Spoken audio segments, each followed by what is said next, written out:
इस कहानी की शुरुआत एक ऑस्कार नाम के बौने लड़के से होती है जो अपनी हवस मिटाने के लिए अपनी नौकरानी से लेकर अपनी पड़ोसी तक को नहीं छोड़ता और उनको प्रेग्नेंट कर देता है। इस मूवी का नाम तीन ड्रम है।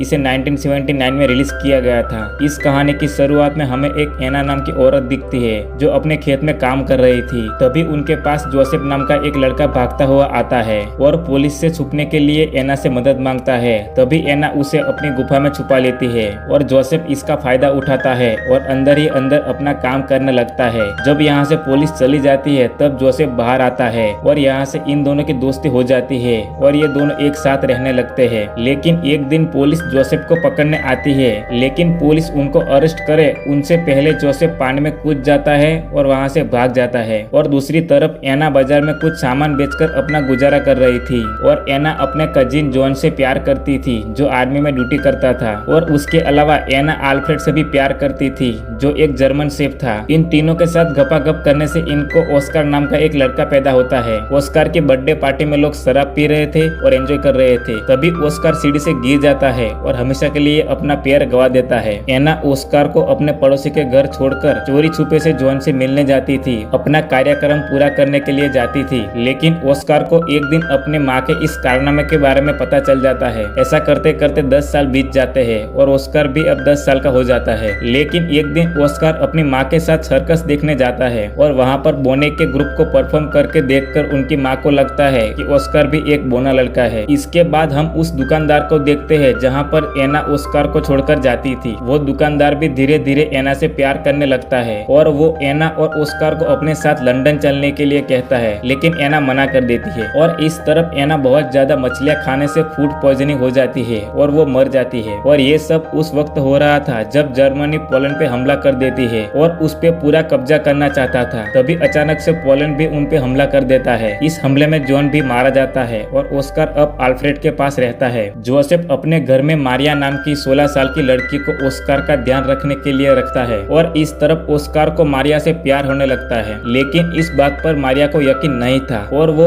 ऑस्कार को अभी भी बच्चा मान रही थी। लेकिन एक दिन जोसेफ रात में कुछ काम से बाहर जाता है। तभी ऑस्कार मारिया के पास जाता है और वो चूहे की तरह उनके कंबल में घुस जाता है और अपना काम करने लगता है और मारिया को भी ऐसा करना अच्छा लगता है। लेकिन ऑस्कार को एक दिन अचानक से पता लगता है कि मारिया का अफेयर जोसेफ से चल रहा है, लेकिन जोसेफ मारिया का यूज कर रहा था। इस बात पे मारिया बहुत रोने लगती है। कुछ महीनों बाद हम देखते हैं मारिया ऑस्कार की बच्चे की माँ बनने वाली है और ऑस्कार उसे मानना चाहता था, लेकिन मारिया ऐसा नहीं होने देती है। कुछ दिन बाद मारिया एक लड़के को जन्म देती है और सभी लोग बहुत खुश हो जाते हैं। तभी ऑस्कार को उनका एक दोस्त आर्मी ज्वाइन करने को बोलता है और ऑस्कार भी आर्मी ज्वाइन कर लेता है और वहाँ पे ऑस्कार की एक गर्लफ्रेंड बन जाती है और वो वहाँ पे उनके साथ बहुत आराम से अपनी जिंदगी जी रहा था। लेकिन एक दिन अचानक से अमेरिकन आर्मी का हमला हो जाता है और उनकी गर्लफ्रेंड वहाँ मर जाती है। उस हादसे के बाद ऑस्कार दुखी हो जाता है और अपने घर वापस आ जाता है और तभी कुछ आर्मी के सैनिक ऑस्कार को ढूंढने उनके घर पे आते हैं और ऑस्कार के पिता पड़ोसी के साथ ऑस्कार को बेसमेंट में छुपा देता है और शहर की हालत धीरे धीरे बिगड़ने लगती है। तभी वो सैनिक ऑस्कार और उनके पिता को ढूंढ लेते हैं और उनके पिता को मार देते हैं और ऑस्कार बहुत दुखी होकर अपने आप खुदकुशी कर लेता है। और ये कहानी यहाँ पे खत्म होती है। वीडियो अच्छी लगे तो एक लाइक जरूर करना